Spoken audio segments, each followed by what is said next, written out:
r/pettyrevenge. Mom spent my company money on husband, so I cut her off forever. Mom spent my company money on husband, so I cut her off forever. The bank alert on my phone made my blood run cold. $3,200 withdrawn from the emergency business account. Again. I was sitting in my corner office, celebrating what should have been the best quarter in my company's history, when my phone buzzed with a notification that would change everything. The account I'd given my mom access to, strictly for emergencies, had been drained for the fourth time this month. Another medical bill, probably, I muttered, pulling up the transaction details. Mom had been dealing with what she called ongoing health issues for the past year, and like the dutiful daughter I thought I was, I'd been covering everything without question. After all, I built my marketing consultancy from nothing, and if I couldn't help the woman who raised me, what was the point of success? But something felt off this time. The withdrawal was made at 2:47 a.m. from an ATM outside Red Rock Casino, 3 states away from where Mom lived.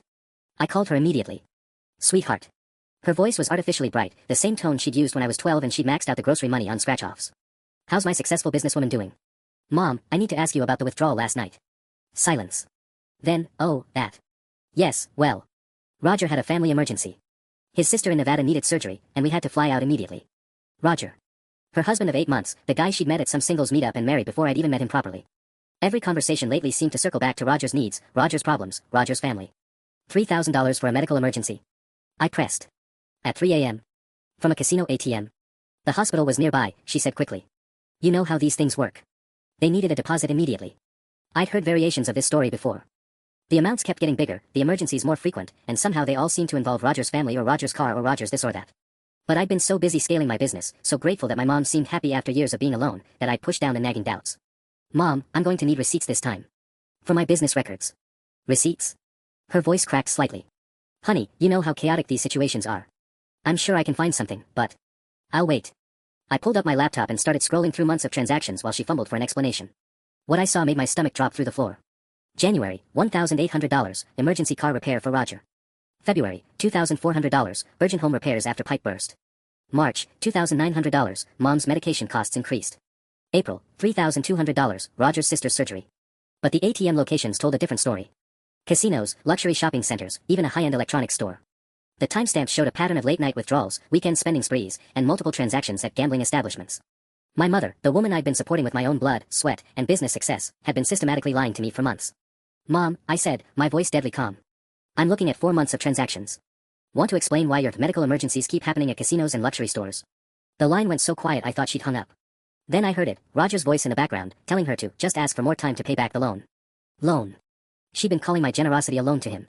The realization hit me like a physical blow. Mom, put me on speaker. What? No, sweetheart, that's not. Put me on speaker. My voice echoed through my empty office. A rustling sound, then Roger's gravelly voice came through clear as day. Hey there, kiddo. Your mom's just stressed about. Don't you dare call me kiddo. I was gripping my phone so hard my knuckles had gone white. How much does my mother owe you, Roger? Owe me? Listen, we're family now, and family helps each other out. Your mom mentioned you were doing real well with that little business of yours. 12 employees and 7-figure revenue isn't a little business, Roger. Answer my question. Mom's voice cut in, panicked now. Honey, please, you're misunderstanding everything. Roger had some bad luck with investments, and I just wanted to help. Bad luck with investments? I pulled up another screen, cross-referencing the ATM locations with dates. Is that what we're calling gambling debts now? The silence stretched so long I could hear my own heartbeat. Then Roger laughed, actually laughed. You know what, you're right. I had a rough streak at the tables. But that's behind us now. We just need a little more time to get back on our feet. We. The word exploded out of me. There is no we when it comes to my money, Roger. That was supposed to be for my mother's emergencies. It was an emergency, Mom said weakly. Roger was in trouble, and these men were. What men? Ice flooded my veins. Another pause. Roger cleared his throat. Nothing your mom can't handle with a little help from her successful daughter. We're talking maybe 15 grand total to clear everything up. $15,000. I did quick math in my head, between the business account and the personal money I'd been sending for her, rent increases, and medical co-pays, she'd already taken nearly $12,000. And now Roger was sitting there, bold as brass, asking for $3,000 more like I was some kind of ATM. Mom, I need you to listen very carefully, I said. I want you to put Roger on the phone and leave the room. I'm not going anywhere, Roger interjected. This affects me too. The hell it does. Mom, move. Now. More rustling, the sound of footsteps, then Mom's voice, smaller now, I'm in the bedroom. How long has this been going on? The real story, not the version Roger coached you to tell. She started crying, those soft, hiccuping sobs I remembered from childhood when the bills piled up and the electricity got shut off. It started right after we got married. He said he just needed a little help to pay off some credit cards. But then there were these other debts, and some friends he owed money to, and... Mom, stop. My head was spinning. You gave a man you've known for less than a year access to money that I worked 18-hour days to earn. Money that was supposed to keep you safe. I thought I could pay it back before you noticed. Roger promised he had a big opportunity coming up, some investment thing that would double the money. There is no investment, Mom. I was looking at the ATM timestamps again, 2 a.m., 3 a.m., 4 a.m. withdrawals. He's gambling it away the same night you give it to him. Through the phone, I heard a door slam and Roger's voice getting closer. Time's up, ladies. We need to figure out payment arrangements. The way he said it, cold, entitled, like my mother was his personal fundraising department, made something snap inside me. Mom, pack a bag. Right now. What? Pack a bag and get out. Come stay with me while we figure this out. I can't just. Roger's voice, right next to the phone now, she's not going anywhere. We're a team, and teams stick together. A team? I repeated, my voice dropping to a whisper that somehow felt more dangerous than shouting. Roger, let me explain something about teams. Teams don't lie to each other. Teams don't steal from each other. And teams sure as hell don't threaten each other. Nobody's threatening anybody, he said, but there was something in his tone that made my skin crawl. We're just having a family discussion about financial responsibilities. Financial responsibilities? I stood up from my desk, pacing now. The only responsibility here is yours, Roger. You're a grown man who gambled away money that didn't belong to you. Now hold on. I'm not finished. The words came out like machine gun fire. I've been tracking every transaction for the past hour, Roger. Want to know what I found? The night my mom told me she needed $1,800 for your car repair. You withdrew that money at 3 different casinos between midnight and 4 a.m. The pipe burst that cost $2,400. That money came out at a luxury electronics store and 2 more casinos the same day. I could hear Mom crying harder in the background, but Roger's breathing had changed. Slower. More calculated. You got quite the imagination there, kiddo. Stop calling me that. And I've got bank records, not imagination. Including the receipt for a $800 watch you bought yourself with my mother's medical emergency fund. The line went quiet except for Mom's sobbing. Then Roger spoke again, and this time all pretense of friendliness was gone. Your mother is a grown woman who can make her own choices about how to spend her money. It wasn't her money, Roger. It was mine. From my company account that I gave her access to because I trusted her. Well, maybe you shouldn't have been so trusting. The casual cruelty in his voice made me see red. This man had systematically manipulated my mother, stolen from my business, and now he was standing there acting like I was the problem. Mom, I said, ignoring Roger completely. Are you still there? Yes, she whispered. I need you to be honest with me about something. Are you safe? What kind of question is that? Roger's voice was sharp now. I wasn't talking to you. I kept my focus on my mother. Mom, simple question. Do you feel safe? A long pause. Too long. She's fine, Roger answered for her. Roger, I swear to God, if you don't let my mother speak for herself. You'll what? Cut off the money. Go ahead. We'll figure something else out. The dismissive way he said it told me everything I needed to know. He'd already planned for this possibility. My mother wasn't his wife, she was his current funding source, and he'd been preparing backup plans. Mom, talk to me. Just you. I'm okay, sweetheart. Really. Things just got complicated, but we can work it out. But her voice sounded hollow, rehearsed. Like she'd been practicing these exact words. What happens if I cut off the money, Mom? What happens to you? Silence. Mom. We'll figure something out, Roger called out, clearly standing right next to her now. Your mom's tougher than you think. That's when it hit me. The late night withdrawals, the increasing amounts, the way Mom sounded smaller and more frightened each time we talked. Roger wasn't just stealing my money, he was using my mother as a middleman for something much bigger than gambling debts. Roger, I said slowly, who exactly are you paying back with my money? The line went dead. I stared at my phone for exactly 30 seconds before calling back. Straight to voicemail. I tried again. Voicemail again. My hands were shaking as I pulled up my banking app. The emergency account still showed the $3,200 withdrawal, but now there was something else, a pending transaction for $1,500, timestamped just minutes ago. While we'd been talking, Roger had been making another withdrawal. I immediately called my bank's emergency line. I need to freeze account number ending in 4429, effective immediately. I can help you with that. Can you verify your identity and the reason for the freeze? Unauthorized access. Someone is draining my business emergency fund. As I went through the security questions, my other line started ringing. Mom, calling back. I let it go to voicemail while I finished with the bank. The account has been frozen, Miss Chen. No further transactions can be processed without your direct authorization. Thank you. I hung up and immediately played Mom's voicemail. Honey, I'm so sorry. My phone died and we had to find a charger. Please call me back. We need to talk about this calmly. Roger says he knows how to fix everything, but we just need a little more time. Roger says. Everything was what Roger says now. I called my assistant instead. Sarah, I need you to pull all the financial records for the emergency account for the past 6 months. Email them to me in the next 10 minutes. Is everything okay? Family emergency. And Sarah? If anyone calls asking about company finances or trying to verify my accounts, you don't know anything. Understood. Understood.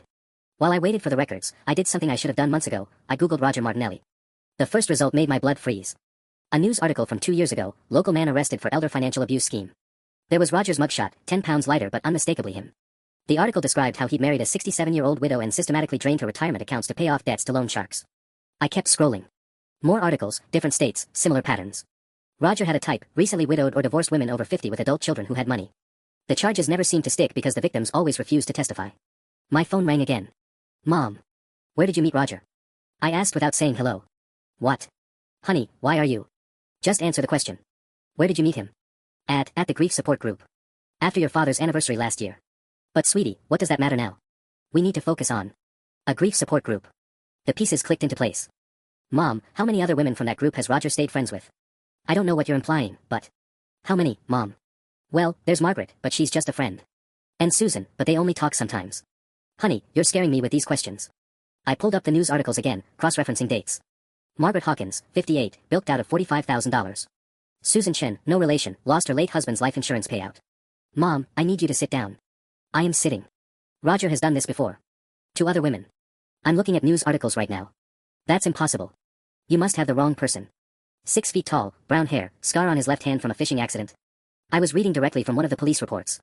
Silence. He told you about the fishing accident, didn't he, Mom? Lots of people have fishing accidents. Mom, listen to me very carefully. You are not the first woman Roger has married for money. You won't be the last. But you're going to be the one who gets out. You don't understand, she whispered. It's not that simple anymore. What do you mean it's not that simple? The people he owes money to, they know where I live now. They know about you, about your business. Roger showed them articles about your success, told them you'd cover everything. My office suddenly felt too small, the walls closing in.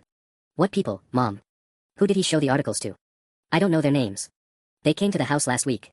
Roger said they were old friends, but they didn't act friendly. And one of them, he knew things. About your company address. About Sarah. He mentioned her by name. The room started spinning. Roger hadn't just stolen my money, he'd put me on some loan shark's radar as collateral for his debts. What did this man look like?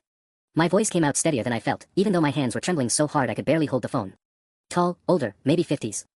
He wore a really expensive suit but had these cold eyes. He kept asking questions about your business, how many employees you have, where the offices are located. Mom's voice was getting smaller with each word. Roger tried to laugh it off, said they were just curious about his stepdaughter's success, but what, Mom? The man left his card. Said to call him when we had their money ready. And honey, the card just had a phone number on it. Nothing else. I closed my eyes, trying to think through the panic. Professional loan sharks. The kind who did background research and made house calls in expensive suits. The kind who saw a successful business owner as a much better long-term prospect than Roger's gambling addiction. Mom, where's Roger right now? He went to get cigarettes about an hour ago. Said he needed to think. An hour ago? I glanced at the timestamp on the last withdrawal attempt. Mom, check your purse. Is your wallet there? Rustling sounds, then a sharp intake of breath. My credit cards are gone. And the cash I had for groceries. Pack a bag. Right now. Don't wait for Roger to come back. I can't just leave. This is my house too, and Mom. I was on my feet again, grabbing my car keys. That man who came to visit. He's not going to care about your marriage when Roger disappears. Guess who becomes the next point of contact for a debt that's probably grown to $50,000 by now? 50,000. Her voice cracked. But we only borrowed.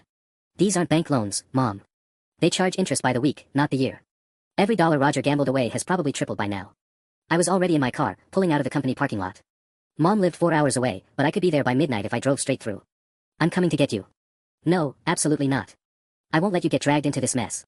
I'm already in this mess. I was speeding now, hands-free system carrying my voice through the car. Roger made sure of that when he told them about my business.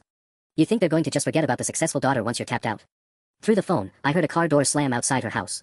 He's back, Mom whispered. Oh God, he's back and he's not alone. What do you mean not alone? There's another car. The same black sedan from last week. My blood turned to ice. Mom, go to your bedroom and lock the door. Right now. I can't, they'll hear me. I'm in the kitchen and Roger's coming up the front steps.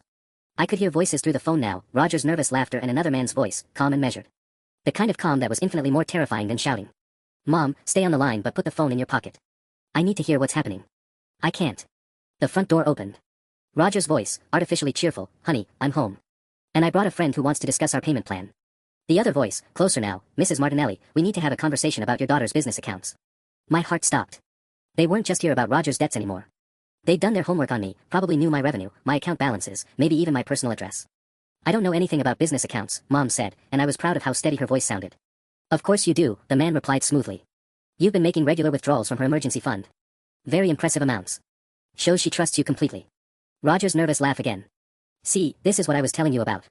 My wife has access to. Shut up, Roger. The command was quiet but absolute. Mrs. Martinelli, your daughter has built quite an empire. 7-figure revenue, I'm told. That kind of success requires significant cash flow. I was driving 20 miles over the speed limit now, still 3.5 hours away. Through the phone, I heard chairs scraping, they were sitting down at Mom's kitchen table like this was a business meeting. My daughter worked very hard for her success, Mom said carefully. I'm sure she did. Which is why I know she wouldn't want anything unfortunate to happen to her mother over something as simple as money. The threat was wrapped in silk, but it was unmistakably a threat. How much? Mom's voice was barely audible. Roger's debt has grown to $68,000 with interest and fees. But here's the thing, we've done some research on your daughter's company. She could handle that amount without even blinking. I pulled over to the side of the highway, shaking too hard to drive safely. $68,000. More than some people made in a year, being discussed like it was pocket change. In fact, the man continued, his voice taking on an almost conversational tone, we think this could be the beginning of a very beneficial arrangement. Your daughter clearly has a talent for generating income. My hands gripped the steering wheel so hard my knuckles went white. They weren't just looking for a one-time payment, they were eyeing my business as a long-term revenue stream. She's not part of this, Mom said, stronger now. This is between Roger and you. A pause.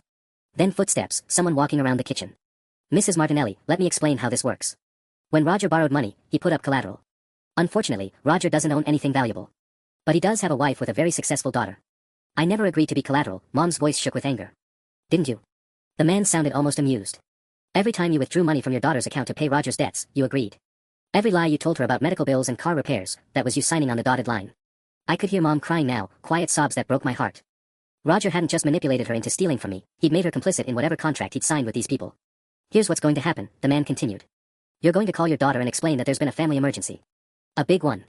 You need $68,000 transferred tonight. She'll never believe another emergency, Mom whispered. Then you'll make her believe it. Tell her you need surgery. Tell her Roger's been kidnapped. Tell her whatever you need to tell her, but get the money. I was already pulling back onto the highway, my phone connected to the car's emergency services. But what could I tell them? That loan sharks were threatening my mother. Without proof of direct threats, it would be a civil matter. And if she refuses? Mom asked. She won't refuse. See, we know where her office is. We know her employees' schedules. That young assistant of hers, Sarah. She walks to her car alone every night around 8 p.m. Parking garage, level B2, blue Honda Civic. My blood turned to ice. They'd been watching my office. Watching my employees. Sarah, who was barely 25 and treated our company like her second family. You bastards, I whispered, but through the phone, I heard Mom echo my sentiment out loud. Language, Mrs. Martinelli. The man's tone never changed. We're not bastards. We're business people. And business is very simple, you pay what you owe, when you owe it. My daughter will call the police, Mom said desperately. Will she?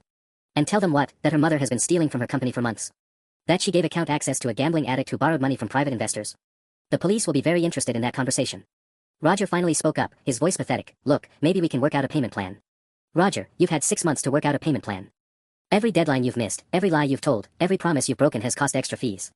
We're done with payment plans. I heard the scrape of a chair being pushed back.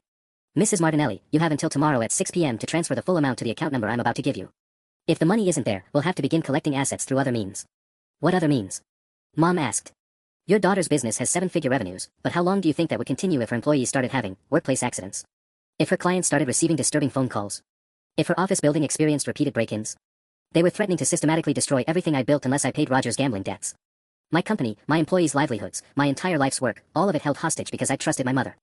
I need to use the bathroom, Mom said suddenly. Of course. But Mrs. Martinelli, don't even think about making any phone calls. We'll know. Footsteps, a door closing, then Mom's voice, barely a whisper. Honey, are you there? I'm here, Mom. They have photos of your building. Pictures of Sarah getting in her car. They know everything. I know. I heard. My mind was racing through options, none of them good. Mom, is there a back way out of your house? The basement door leads to the backyard, but... Get your purse and go. Right now. I can't leave you to deal with this alone. You're not leaving me to deal with it. You're getting yourself safe so I can deal with it. Through the phone, I heard the man's voice calling out, everything all right in there, Mrs. Martinelli? Just a minute, Mom called back, then whispered to me, they'll hurt you if I run. They'll hurt both of us if you stay. Through the phone, I could hear Mom's panicked breathing in the bathroom while Roger and his friend waited in the kitchen. I had maybe 2 minutes before they got suspicious. Mom, listen carefully. Do you still have Dad's old prepaid phone in the junk drawer? I think so, but... Get it and take it with you. Leave your regular phone on the bathroom counter like you forgot it, then slip out through the basement. I'll stay on this line so they think you're still in there. But what about you? If I disappear, they'll what? Drive 4 hours to my office tonight. I'm already calling building security, and Sarah's already gone home. I was lying about Sarah, but Mom didn't need that additional panic. Move, Mom. Now. I heard rustling, then the soft sound of a door opening. Roger's voice echoed from the kitchen, honey. You okay in there? Almost done, I called out loudly through my phone speaker, hoping my voice would carry from the bathroom. There was silence for several seconds, then Mom's whispered voice came back, different now, she'd switched to the prepaid phone. I'm in the backyard. There's a flashlight in their car. I think someone's sitting in it. My stomach dropped. Of course they'd posted a lookout. These weren't amateur thugs, they'd planned for every contingency. Can you get to the neighbor's yard without being seen? Mrs. Patterson's fence is broken on the north side. I could crawl through, but if they're watching. A loud knock echoed through the main phone line. Mrs. Martinelli, we need you back out here, the man's voice called. I had to make a choice that would either save my mother or doom us both. Mom, in 30 seconds I'm going to call the main line back and tell them you're violating parole. What? I've never been arrested. They don't know that. I'm going to convince them that you're a flight risk who'll bring police attention they don't want. While I'm talking, you crawl through that fence and get to Mrs. Patterson's house. That's insane. They'll know you're lying. Roger will know I'm lying. But Roger's an idiot who's probably never mentioned your clean record to these guys. To them, you're just another desperate mark who might panic and do something stupid. The knocking got more insistent. Mrs. Martinelli. Go, Mom. Crawl through that fence right now. I hung up and immediately called Mom's main line back. Roger picked up on the first ring. Where the hell is she? His voice was high with panic. Who, my mother, the convicted check forger? I made my voice as cold and matter-of-fact as possible. She's probably halfway to Canada by now. It's what she did last time things got complicated. What are you talking about? Roger sputtered. Your mother doesn't have a record. Roger, you sweet, naive idiot. Did you think I'd give business account access to someone without running a background check? Mom did 18 months for financial fraud back in the 90s. Why do you think she's so good at talking her way around bank security? I heard muffled conversation, then the other man's voice came on the line. Miss Chen, I presume. That's right. And you're the moron who thought my convicted felon mother was reliable collateral. Your mother's criminal history is irrelevant. The debt remains. Does it? Because according to contract law, agreements made under false pretenses are void. Roger represented my mother as a low-risk guarantor, but she's actually a repeat financial offender with a history of fleeing jurisdiction. That makes your entire arrangement fraudulent. I was gambling everything on sounding more confident than I felt, hoping my business degree would be enough to bluff professional criminals. Interesting theory, the man said slowly. But irrelevant. Your mother accessed your accounts. That makes you liable regardless. Actually, it doesn't. I pulled into a gas station, buying myself thinking time. Corporate accounts accessed through employee fraud create liability for the employee, not the business. Mom's going to prison again, Roger's broke, and your collateral just evaporated. Then we'll need to discuss alternative payment arrangements. No, we won't. The line went quiet except for Roger's panicked breathing in the background. Miss Chen, I don't think you understand the gravity. I understand perfectly. You made a bad loan to a gambling addict, accepted worthless collateral, and now you're threatening a legitimate business. But here's what you don't understand, I've been recording this entire conversation. I hadn't been, but they didn't know that. Corporate attorneys love slam-dunk extortion cases. Recording? The man's voice carried the first hint of uncertainty I'd heard. That's interesting, Miss Chen, but recordings require two-party consent in this state. My blood chilled. He was right, and worse, he knew the law well enough to call my bluff immediately. These weren't street-level thugs. They had legal knowledge, which meant they'd done this before and knew exactly how far they could push without crossing prosecutable lines. However, he continued, his confidence returning, I appreciate you clarifying the situation regarding your mother's reliability issues. It does change our approach somewhat. In the background, I could hear Roger's voice getting higher. What do you mean, changes the approach? We had a deal. Roger, your deal was based on your wife's access to family money. If she's currently fleeing the state, that access becomes complicated. I realized with growing horror that my lie about Mom's criminal history might have made things worse, not better. Instead of scaring them off, I just convinced them that their original plan was flawed and they needed a more direct approach. Ms. Chen, you've been very helpful in clarifying the family dynamics. Since Mrs. Martinelli is unavailable, we'll need to streamline this arrangement. No more middlemen.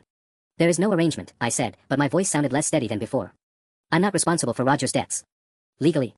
You're absolutely right. Practically. Well, that depends on how much you value your employees' safety. My phone buzzed with a text message.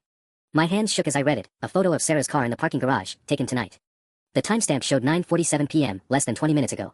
You see, Ms. Chen, while you've been driving around playing knight in shining armor, my associates have been conducting business. Your assistant works late, doesn't she? My heart stopped. Sarah left hours ago. Did she? Because this photo suggests otherwise. Lovely girl, very dedicated. Still at her desk on the 4th floor, working on what appears to be quarterly reports. Another text came through, a photo of Sarah through the office window, clearly visible at her computer. She was wearing the same blue sweater I'd seen her in that morning. If you hurt her.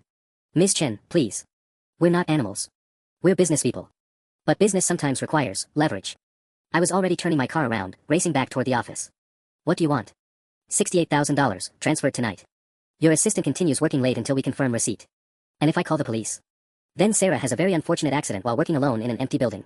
Tragic workplace incidents happen all the time. Especially when someone's working late in a building with such poor security. My mind raced through options. The police would take too long to respond, and without concrete proof of an immediate threat, they might treat it as a civil dispute. Building security was minimal on weekends, just one guard for 12 floors. I need time to access that kind of money. You have 2 hours. Ms. Chen, I want to be very clear about something, this is a one-time settlement. Pay tonight, and your mother's debts disappear forever. Refuse, and this becomes a much more complicated long-term relationship. The line went dead. I immediately tried calling Sarah's cell phone. It went straight to voicemail. Office phone, no answer. Building security, busy signal. My hands were trembling as I pulled up my banking app. $68,000 would drain my business emergency fund and most of my personal savings. Everything I'd worked for, gone to pay for Roger's gambling and my mother's lies. But as I stared at Sarah's photo on my phone, my employee, my responsibility, working late because she believed in our company, the choice became crystal clear. Some things were worth more than money. The question was whether I could get there in time. I was 15 minutes from the office when my phone rang. Unknown number. Ms. Chen, I hope you're making progress on our financial arrangement. I'm transferring the money now, I lied, still racing through downtown traffic. But I need proof that Sarah is safe first. Reasonable request. There was a pause, then I heard Sarah's voice in the background, muffled, confused, but definitely her. Hello. Is someone there? I think there's been some kind of mistake. Sarah. I shouted into the phone, but the man's voice cut back in. As you can hear, your assistant is perfectly fine. A little confused about why building security needed to escort her to a different floor, but unharmed. Building security. They'd gotten to the guard, probably with the same combination of threats and cash that had worked on Roger. Now they had access to the entire building, and Sarah thought she was dealing with legitimate security personnel. The transfer is processing, I said, pulling into the office garage. It'll show up in your account within the hour. Excellent. However, there's been a small complication. My blood froze. What complication? Your mother's disappearance has created some administrative challenges. Roger is quite upset about his wife's abandonment, and frankly, her criminal history makes our original agreement void. You're getting your money. That should close the books. Under normal circumstances, yes. But Roger's debt has been accumulating interest during tonight's negotiations. The current balance is now $78,000. That's impossible. You said $68,000 an hour ago. Late payment penalties, Ms. Chen. Very clearly outlined in the original loan terms. Each hour of delay adds 15% to the outstanding balance. I wanted to scream. They were making up numbers, moving the goalpost every time I got close to paying. This wasn't about collecting Roger's debt anymore. They'd realized I was a better long-term investment than a gambling addict. Fine. $78,000. But I want to speak to Sarah directly. I'm afraid that's not possible at the moment. She's been relocated for her own safety while we ensure the building is secure. Relocated. They'd moved her somewhere else in the building, somewhere the security cameras wouldn't capture what happened next. However, the man continued, I think it's time we discuss the elephant in the room, Ms. Chen. This doesn't have to be a one-time transaction. What do you mean? Your company generates impressive revenue. What's $78,000 compared to your quarterly earnings? We could arrange a very reasonable ongoing consultation fee. Consultation fee.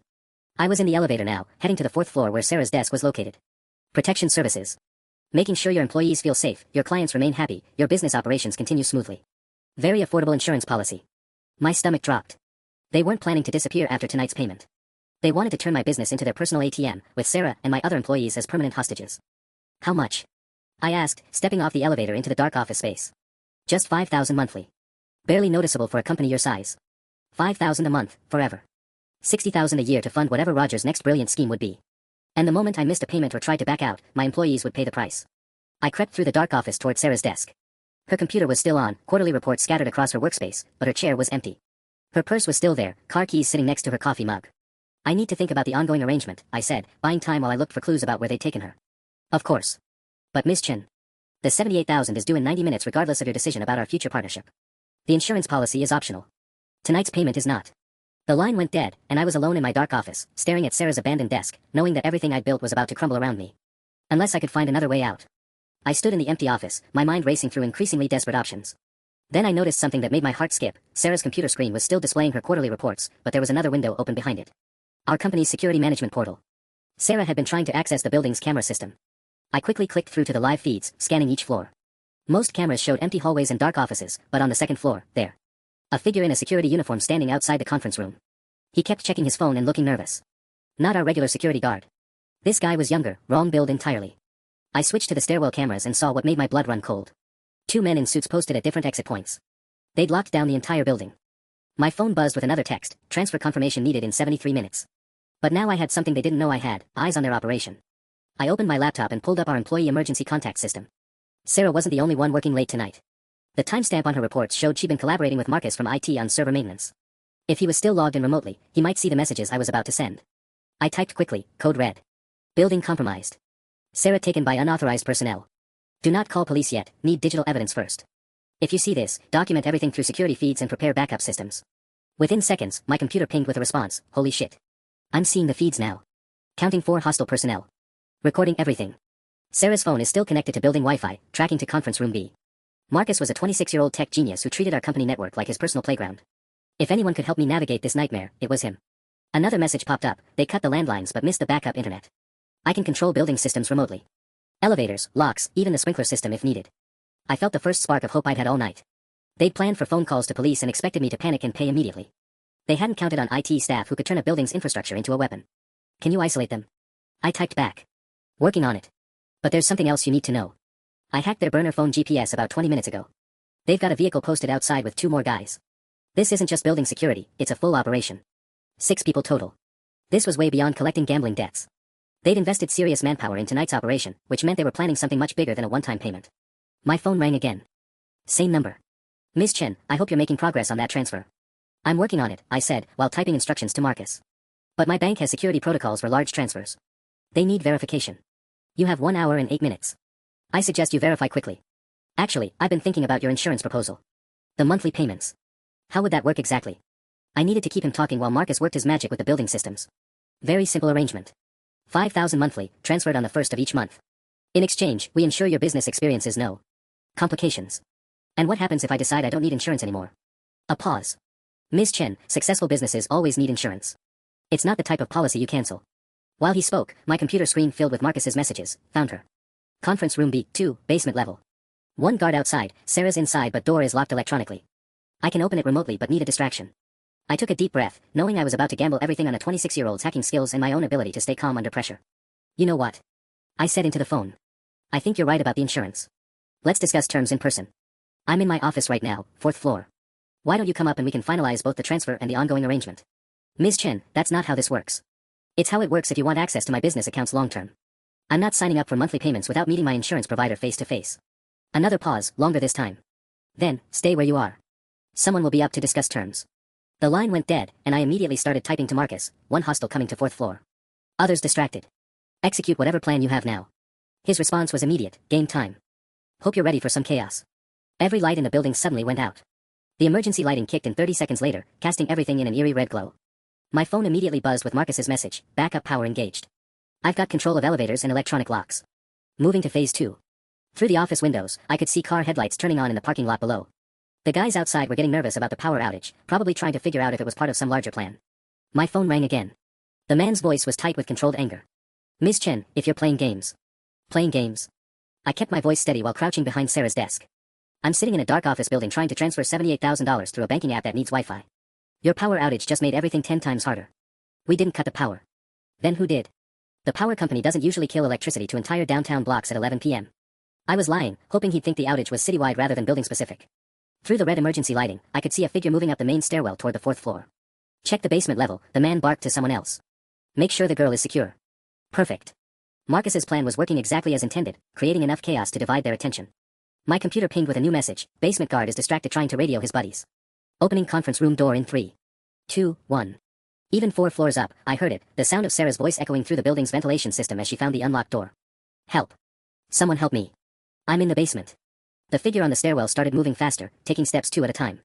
But now he was caught between reaching me on the 4th floor and dealing with Sarah's escape attempt. What the hell is happening down there? The man shouted into his phone. Sarah Chen broke out of the conference room, came the panicked response through his speaker. She's running through the basement level, and the backup lights are flickering on and off. I can barely see anything.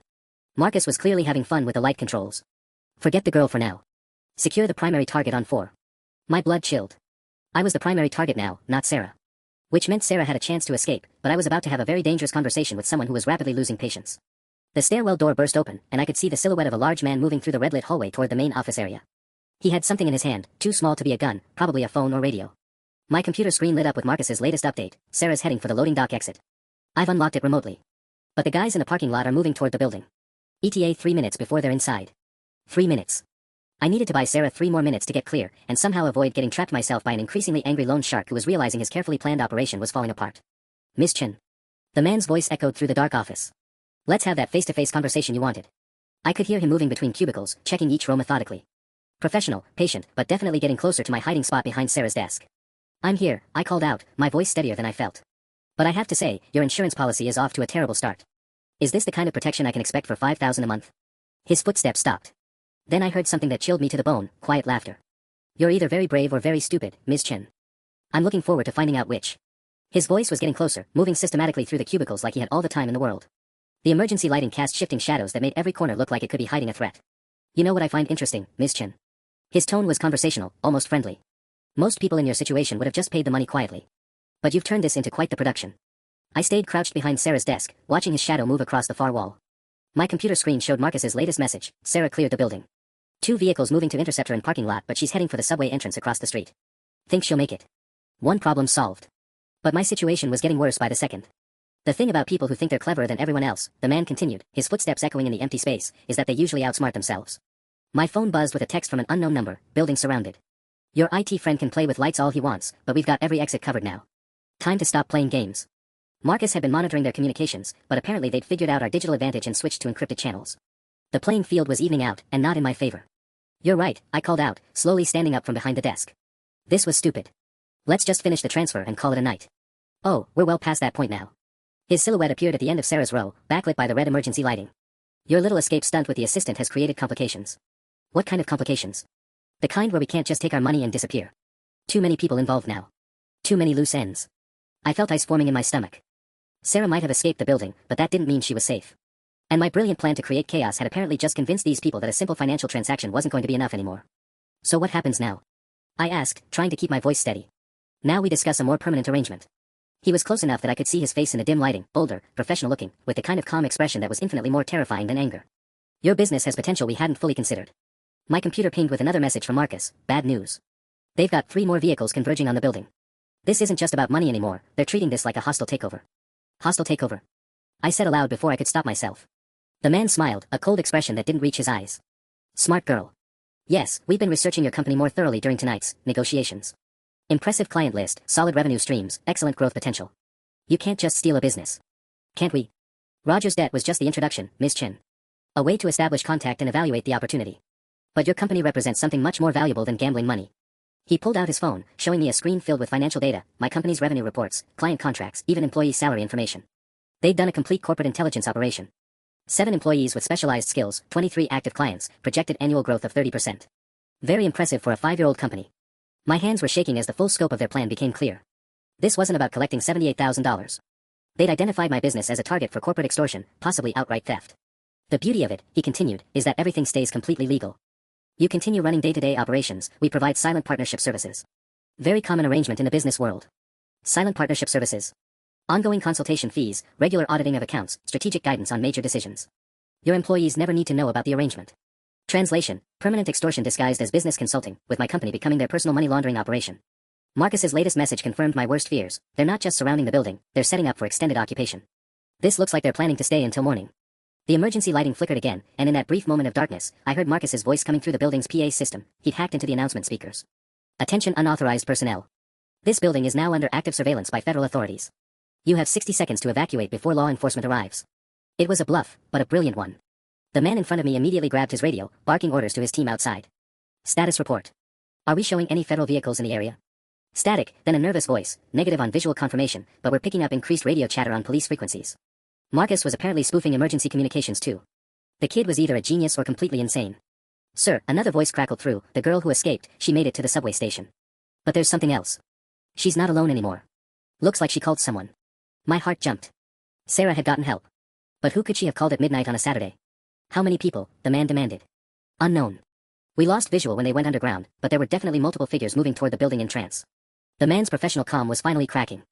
His operation was spiraling out of control, with too many variables and not enough information. Exactly what Marcus and I had hoped for. You know what, Miss Chen? His voice took on a sharper edge. I think it's time we simplified this situation. He pulled out his phone and dialed a number. Change of plans. We're moving to extraction protocol. Forget the building surveillance, just secure the primary asset and evacuate. Primary asset. Me. What's extraction protocol? I asked, though I was pretty sure I didn't want to know the answer. Much more direct approach. Instead of managing your business remotely, we'll be relocating you somewhere more conducive to long-term negotiations. My blood turned to ice. They weren't planning to leave me in charge of my company while they skimmed profits. They were planning to kidnap me and force me to run my business from wherever they decided to hold me. My employees will know something's wrong if I disappear. Will they? Successful entrepreneurs travel all the time. Extended business trips, conferences, client meetings in other cities. Your assistant, the one who got away, will receive a very convincing email Monday morning explaining your sudden travel schedule. The PA system crackled again, this time with Marcus's panicked voice. They're breaching the loading dock entrance. Multiple hostiles heading for the main stairwell. Get out of there now. Through the office windows, I could see flashlight beams moving through the parking garage. Whatever help Sarah had found wasn't arriving fast enough. The man grabbed my arm with surprising strength. Time to go, Ms. Chen. We have a car waiting. Wait. I pulled back, stalling for time. The money transfer. Don't you want to complete that first? The transfer was never the real objective. Though you'll be handling much larger transfers from your new location. He started pulling me toward the stairwell, but I dug in my heels. What about Roger? Your original debtor. Roger served his purpose. He identified a valuable target and provided initial access. His usefulness has ended. The casual way he dismissed Roger's fate made my stomach turn. They'd used my stepfather as bait, then discarded him once they'd hooked a bigger fish. His debt was fictitious from the beginning. We loaned money to addicts specifically to gain access to their family's assets. Roger borrowed $8,000. Everything else was manufactured fees and interest designed to create leverage. $8,000. I'd been ready to pay nearly 10 times that amount for debt that barely existed. The whole thing had been an elaborate con from day one. The stairwell door burst open, and a man's grip tightened on my arm. Move. But as we stepped toward the stairs, every light in the building suddenly blazed to full brightness, and the fire alarm began blaring at deafening volume. Marcus's final gambit was about to begin. The fire alarm's deafening wail filled every corner of the building as emergency lights strobed in sync with the piercing sound. The man's grip on my arm loosened for just a second as he instinctively covered his ears, and that second was all I needed. I yanked free and dove behind the nearest cubicle wall just as his radio erupted with panicked voices from his team. What the hell is happening in there? Fire department's been automatically notified. I'm seeing trucks dispatched. Sir, we need to abort. This is too much attention. But instead of retreating, his voice cut through the chaos with cold authority. Negative. We're too invested to walk away empty-handed. Shut down that alarm system and find the IT access point. My heart sank. They weren't backing down, they were adapting. And Marcus's brilliant diversion had just turned into a countdown timer. Real fire trucks were coming, which meant real questions from real authorities that these people definitely didn't want to answer. My computer screen flickered with Marcus's frantic messages. They found the server room. Cutting my access in maybe 2 minutes. Whatever you're going to do it now. The man was stalking between cubicles again, but methodically now, not rushing. He knew I was trapped on this floor, and he had enough people positioned throughout the building to wait me out. Ms. Chen, this alarm is going to bring unwanted attention for both of us, he called out over the noise. Let's finish this before the fire department arrives and makes everything unnecessarily complicated. He was right, and that terrified me. When firefighters showed up to find no actual fire, they'd start asking questions. Questions that might expose my mother's theft, Roger's gambling, and my own poor judgment in trying to handle this alone. The thing is, he continued, his voice getting closer, fire department response time in this district averages 8 minutes. We've got maybe 6 minutes left to reach an understanding. My phone buzzed with a text from an unknown number, loading dock secure.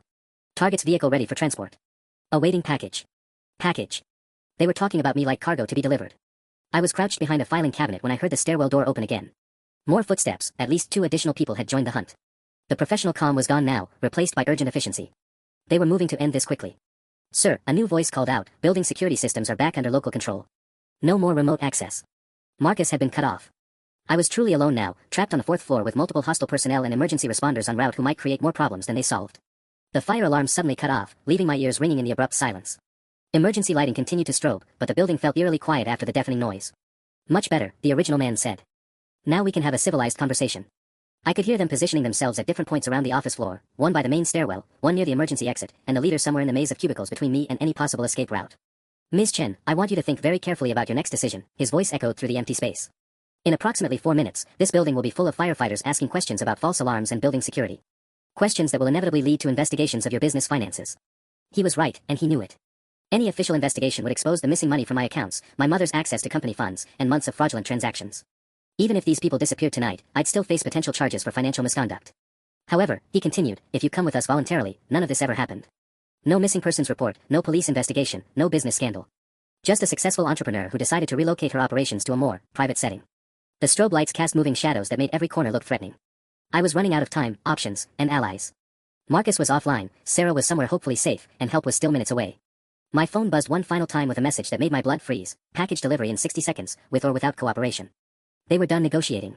The sound of shattering glass from somewhere below made everyone freeze. Then Sarah's voice echoed up through the building's ventilation system, clear and strong, police. Building is surrounded. But it wasn't just Sarah's voice I heard, it was my entire IT team, plus what sounded like building security and actual authority figures. Marcus hadn't just called for help, he'd mobilized everyone. Sir, we've got a problem, crackled through the man's radio. Multiple vehicles in the parking lot. This isn't fire department, these are unmarked units. The leader's professional composure finally cracked. How many? At least 6 vehicles, maybe more. And they're not responding to our exit attempts, we're blocked in. I smiled in the darkness, finally understanding Marcus's real plan. He hadn't just triggered the fire alarm to create chaos, he'd used our company's emergency contact system to alert every employee, every client who might be working late, everyone who had any connection to our business. The federal surveillance announcement hadn't been a complete bluff.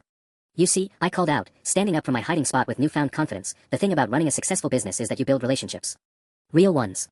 The kind where people actually care what happens to you. Through the windows, I could see the parking lot filling with cars. Not just official vehicles, but personal cars, my employees, their friends, even some of our clients who'd received Marcus's emergency alerts. Sarah didn't just escape, I continued, moving boldly between the cubicles now. She called everyone. My lawyer, my accountant, 3 of our biggest clients, the building management company, and yes, actual federal authorities who handle corporate extortion cases. The man's radio erupted with increasingly panicked reports. They're entering through all access points. Someone's got master keys to the building. Sir, I think we need to abort immediately. The beautiful thing about running a legitimate business, I said, walking directly toward where the leader stood frozen by the stairwell, is that you have legitimate resources. Real lawyers, real security consultants, real federal contacts from years of corporate compliance work. His phone rang, and I could hear both sides of the conversation in the quiet building. Sir, this is compromised beyond recovery. Multiple law enforcement agencies on scene, media starting to arrive. We need to extract now. The man looked at me with something that might have been respect. You orchestrated this entire thing. No, I replied, pulling out my phone to show him the string of messages I'd been receiving for the past 10 minutes. My team did. Turns out when you treat people well and build something legitimate, they fight for you. The stairwell filled with footsteps, multiple people heading up, led by Sarah's voice calling, 4th floor, northeast corner. As real police officers, actual FBI agents, and my entire support network flooded onto the floor, the man who terrorized me for hours simply sat down in the nearest chair. Smart girl, he said quietly as handcuffs clicked into place behind him. Very smart girl. 3 hours later, I was sitting in my office, now fully lit and buzzing with activity, giving statements to federal agents while Marcus explained how he traced the entire criminal network through their digital communications. Roger and my mother were both in protective custody, cooperating fully with authorities in exchange for immunity. The Loan Shark operation turned out to be a sophisticated corporate extortion ring that had been targeting small business owners across 3 states. But the best part came when Agent Martinez closed her notebook and smiled. Ms. Chen, I have to say, your emergency response protocols are impressive. Most business owners in this situation either pay quietly or get victimized completely. You turned it into a counter-operation. I looked around at my team, Sarah coordinating with building security, Marcus backing up all our systems, even our accountant working on financial recovery plans, and realized something important. They hadn't just saved my business tonight. They'd proven it was worth saving. So what happens now? I asked. Now you go back to running your company, Agent Martinez said. And maybe invest in some better emergency fund security protocols. I laughed, the first genuine laugh I'd had in hours. Already on Marcus's to-do list. Some things, it turned out, really were worth more than money. And sometimes, the best revenge was simply refusing to be a victim.